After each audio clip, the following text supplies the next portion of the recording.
Okay, hey guys, welcome back to In the Kitchen. I'm Alex. That's Alonso right over there. So we're missing our friend James, but we're very happy for him. He's getting married this week. So Congratulations, James. yeah, We love you, bro. we'll see you later. But yeah, let's go ahead and jump on today's topics. So what do you think about LeBron James? Do you think he's gonna win the MVP? I have a very strong feeling that he will win MVP this year. The reason being not because he's LeBron and he deserves it every year, no. LeBron will win it this year because for the first time that I can remember, they're on a 5-game losing streak. They don't have Isaiah ready, which I feel is going to be his Kyrie Irving, which is why they're on a 5-game losing streak, because they don't have that second go-to it guy. Let me tell you what they got through 7 games.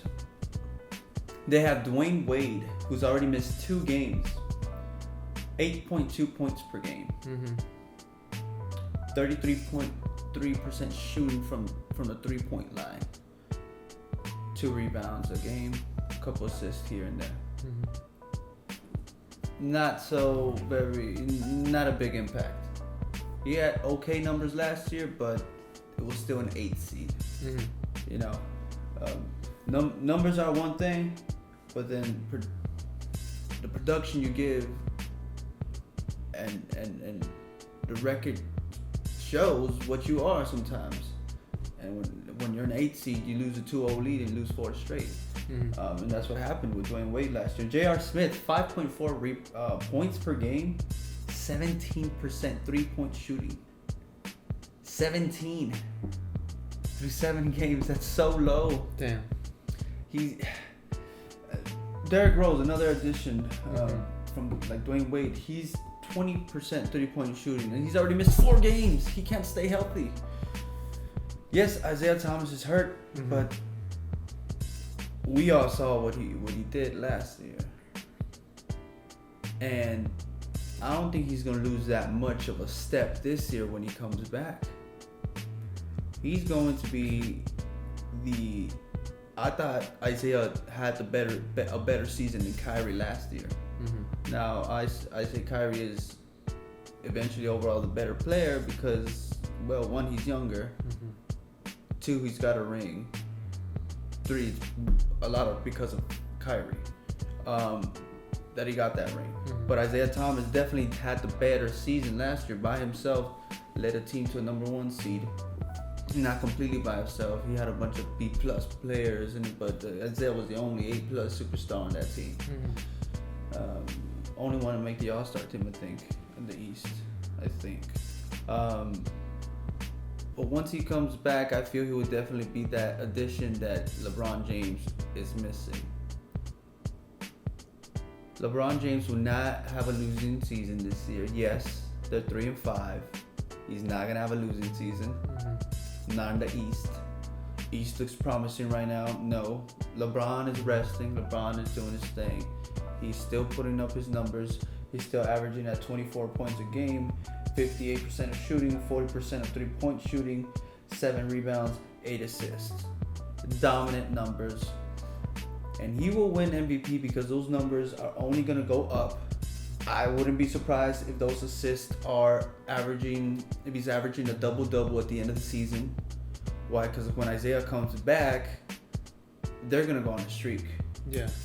They're going to get hot right before playoffs, and they're going to probably finish 1 or 2 seed for the 7th year in a row in the East on a LeBron team.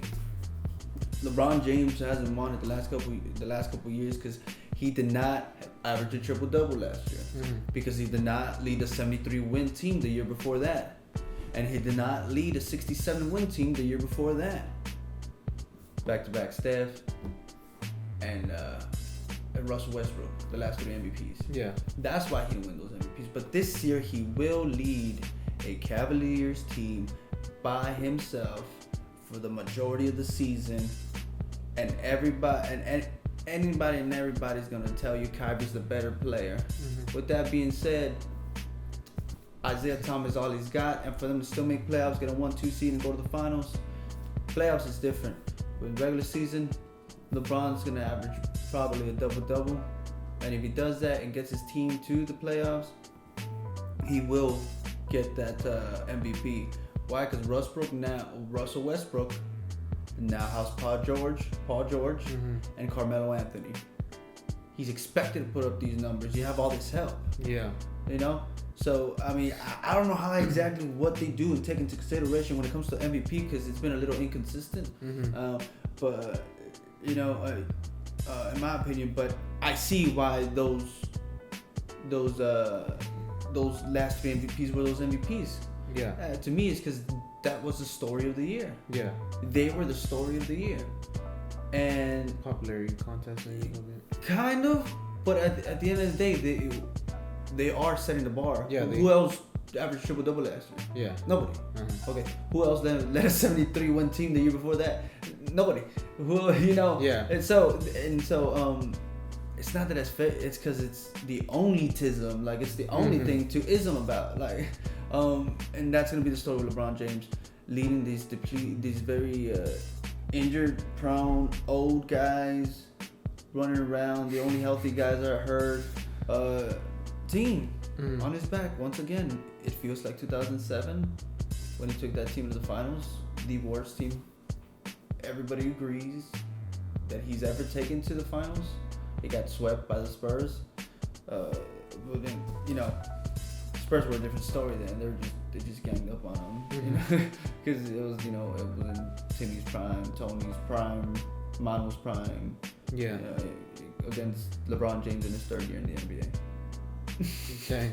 You know, but got this. But yeah, no, they had it, they swept it. But LeBron James, with what's happening with the way the team's looking, he is by himself this year. Yeah. And if he gets to the playoffs, I don't see how they won't give him MVP this year. He Yeah. already won it 4 times. I see him winning the 5th one. He's by himself for at least half of the season. LeBron wins MVP. He's a fighter. You heard it here first. Yeah. I mean, probably not here first. But you heard it here. Yeah. All right, cool. So, yeah, so he's going to win the MVP. Yeah.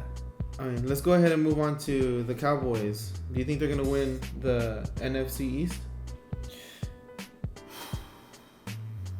That's a little bit more tricky. A little bit more of a tricky question. It's not that it's tricky. A little bit unbiased opinion here.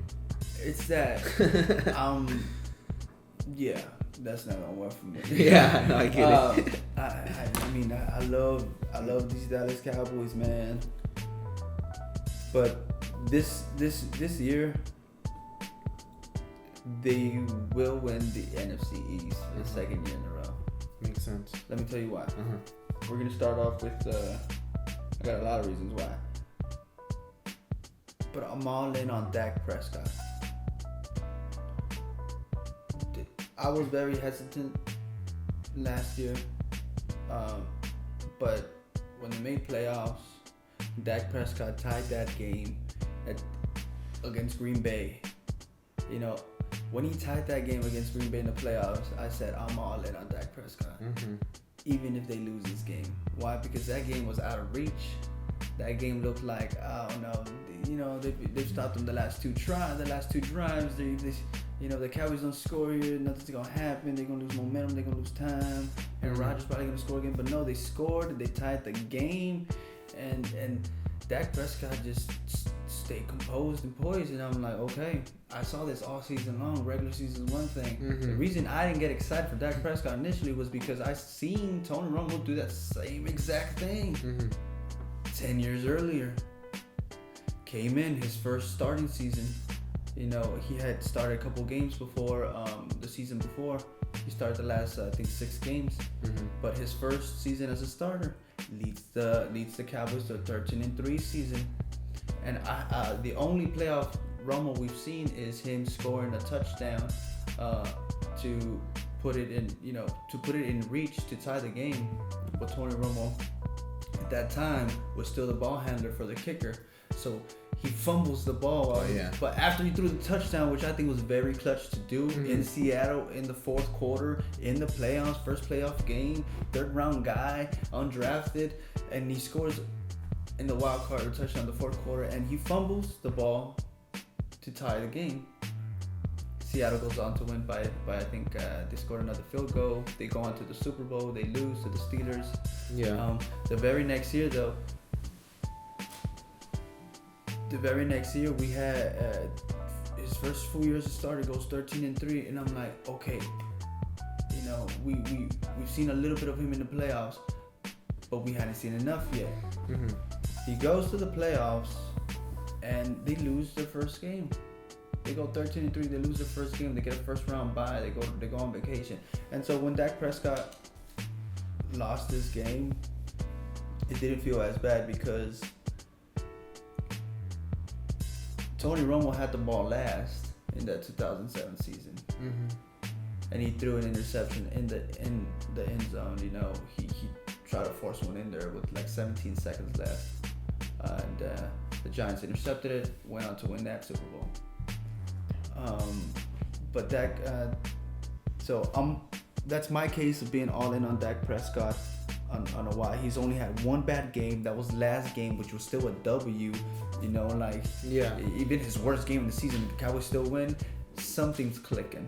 Okay, something's clicking. The running game is definitely gonna be there. Ezekiel Elliott's back. I don't think he's gonna miss a single game this season anymore. Like, it's way too much back and forth. The NFL's eventually gonna say, okay, crap, this is hurting us.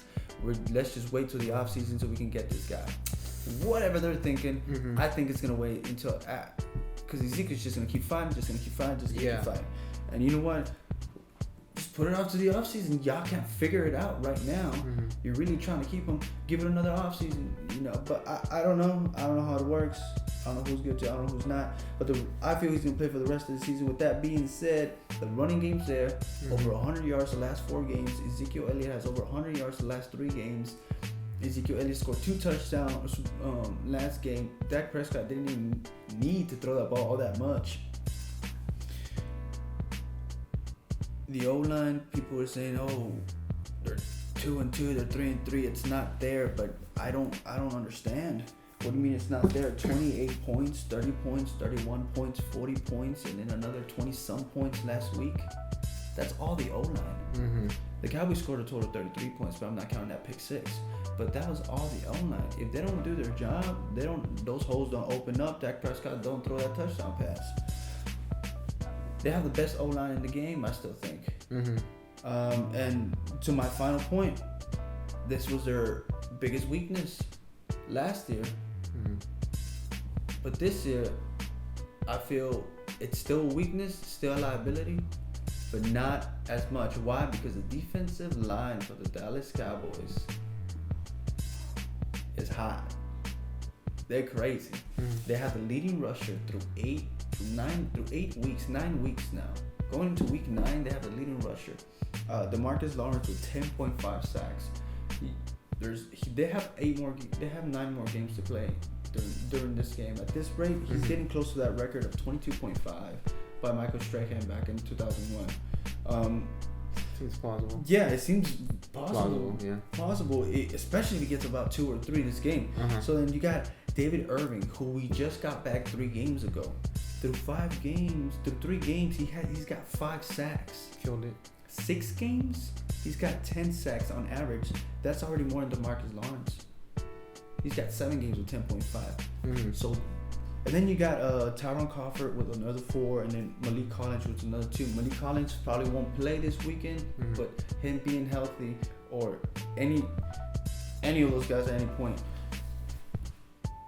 they're getting to the quarterback. They want to rush him the throws, which gives the real liability, the secondary, a chance. The Cowboys will win the NFC East mainly because of the offense and because that defense now that the Cowboys have been scrutinized for so long is finally clicking on that defensive end. Halfway through the season, everybody's clicking. In the middle of the season right now, 2 games in a row, Maybe not against the best teams, but sometimes a little momentum is all you need. Yeah. Anybody who says that a team you play in the NFL is not a competition because they're 0-8, that's probably never played in the NFL. Mm-hmm. I've never played in the NFL, but I'm not about to say a bunch of professionals are not competitors. Yeah. Or are not competitors. Like that 0-8 team still fought. Yeah. But yeah, it's momentum. It's practice. I guess you can say that against legit competition against when you come against these better teams. Mm-hmm. But I'm all in on Dak Prescott. He's gonna pull through for these Cowboys, and I feel he's the real deal. Maybe he's not a 5 Super Bowl winning type of champion like Tom Brady, but I say he gets a minimum of 1 ring. When it's gonna happen, I don't know. He's a champ. He's a leader. He's definitely Feels leader. like it. Definitely. Cool. So then, they're gonna win the NFC East. I mean, that's what You got it. That's what I think, man. I'm calling it right now. Cool. Obviously, if they drop 2 straight to the Eagles, I mean, I don't see them winning it Yeah. anymore because there's a very limited amount of games left. Definitely. And out of the 8, 9 games, they have 2 of them against the Eagles. Like it's, it's still, but it's gonna be. I like their chances, especially the way they're looking. Cool. All right. Well, that's it for today's topics. We talked about LeBron James. We talked about the Cowboys winning the NFC East. Check us out here on YouTube. Subscribe, like. We're in the kitchen. You can go ahead and check in the description below. Go to our Twitter handle, which is @1N_TH3_kitchen. We'd love to have you follow us. And then we'll check you out next week. Peace. Go Spurs.